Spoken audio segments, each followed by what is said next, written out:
Fast, focused, and fearless. Here's everything you need to know as you jumpstart your day. I'm Pauline Verzosa. The National Bureau of Investigation, or NBI, served a subpoena to Vice President Sara Duterte yesterday. This is for her supposed threat against President Bongbong Marcos, First Lady Liza Araneta Marcos, and House Speaker Martin Romualdez. Her legal counsel faced the NBI and accepted a copy of the subpoena. NBI Director Jaime Santiago said this is proof that the government is giving VP Sara the right to due process. Ito ang pagpapatunay na meron tayong due process. Bibigyan natin ng pagkakataon ang ating Vice President na maibigay ang kanyang side on the controversy.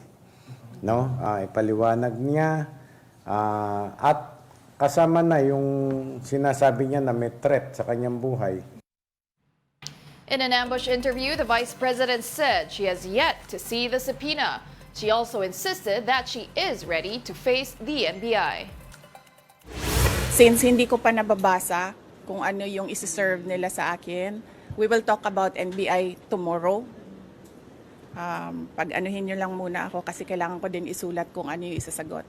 So give me time to read and think about it. The Supreme Court revealed that an anonymous disbarment case was filed against Vice President Sara Duterte. The anonymous complaint was focused on VP Sara's previous statements about the president's late father and dictator, Ferdinand Marcos Sr. Recall that VP Sara claimed that she warned Senator Amy Marcos of exhuming her father's remains and to throw them into the West Philippine Sea. The Supreme Court has yet to take action about the complaint as of the moment. Now, Justice Undersecretary Jesse Andres says Vice President Sara Duterte's threat against President Bongbong Marcos is not conditional. He added that there is no such thing in legal contemplation. Here's an excerpt from his interview on Storycon. What is your position, sir? Blown out of proportion daw at saka hyperbole lang.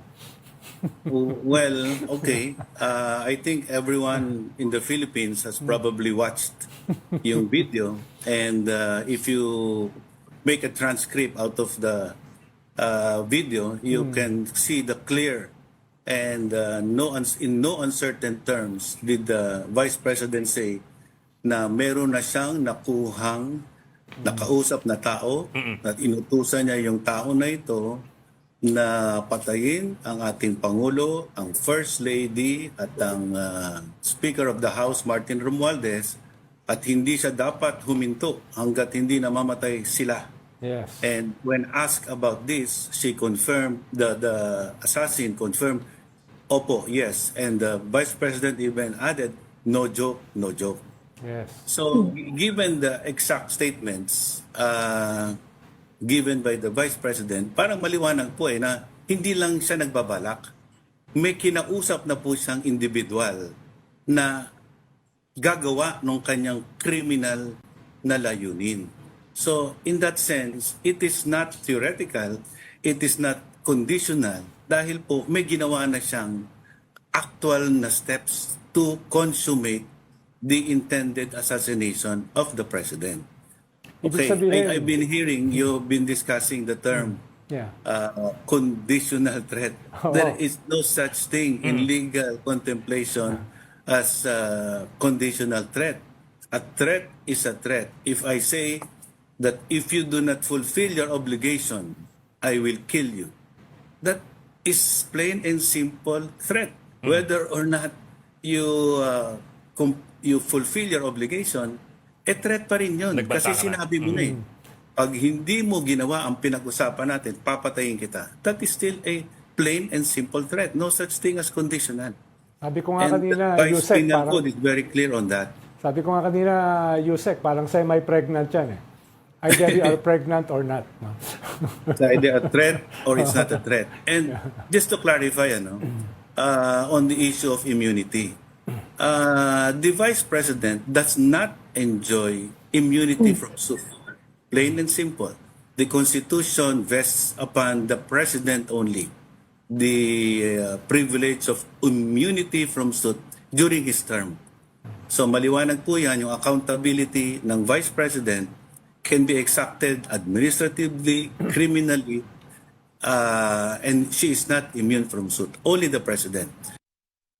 Let's now take a quick look at today's other headlines.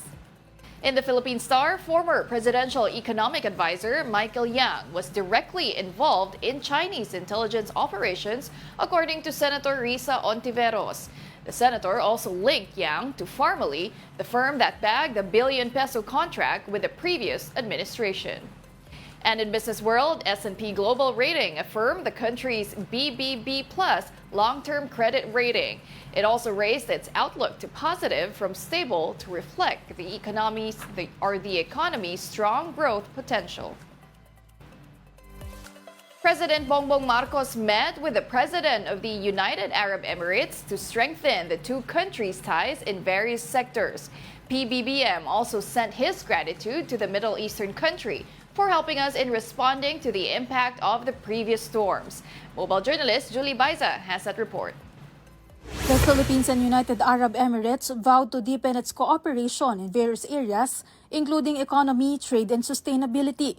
This follows President Ferdinand Marcos Jr.'s one-day working visit in Abu Dhabi. Marcos and UAE President Sheikh Mohammed bin Zayed Al Nahyan emphasized their dedication to strengthening bilateral ties as the two nations celebrates the 50th anniversary of friendship and collaboration. PBBM also thanked the UAE government for pardoning 143 Filipinos during this year's Eid al-Adha.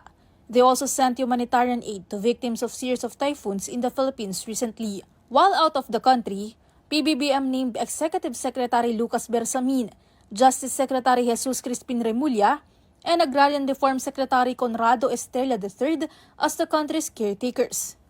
He once again bypassed Vice President Sara Duterte as the Philippines caretaker.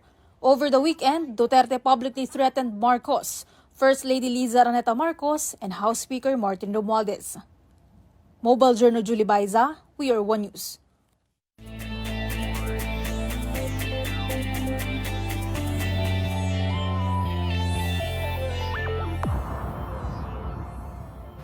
The PLDT high-speed hitters now lead the 2024-25 Premier Volleyball League All-Filipino Conference. This after they made quick work of Capital One Solar Spikers at the Phil Sports Arena on Tuesday. Savvy Davison logged 17 points on 16 attacks and a block to go with 7 excellent receptions for PLDT. Capital One has yet to break into the winning column, losing all 3 games by far to start the season.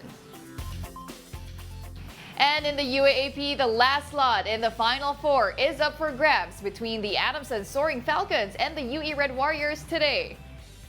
The U-Belt neighbors will face off in this crucial match later at 6:30 p.m. at the Mall of Asia Arena. Now, the winner of the playoff will join the De La Salle Green Archers, the UP Fighting Maroons, and the USC Growling Tigers in the Final Four. Adamson narrowly missed the top 4 last year, while UE has been trying to enter the semis since 2010. And those are the top stories of the hour. Join us later at 9 a.m. as we continue to monitor the day's biggest stories. I'm Pauline Verzosa. We are One News.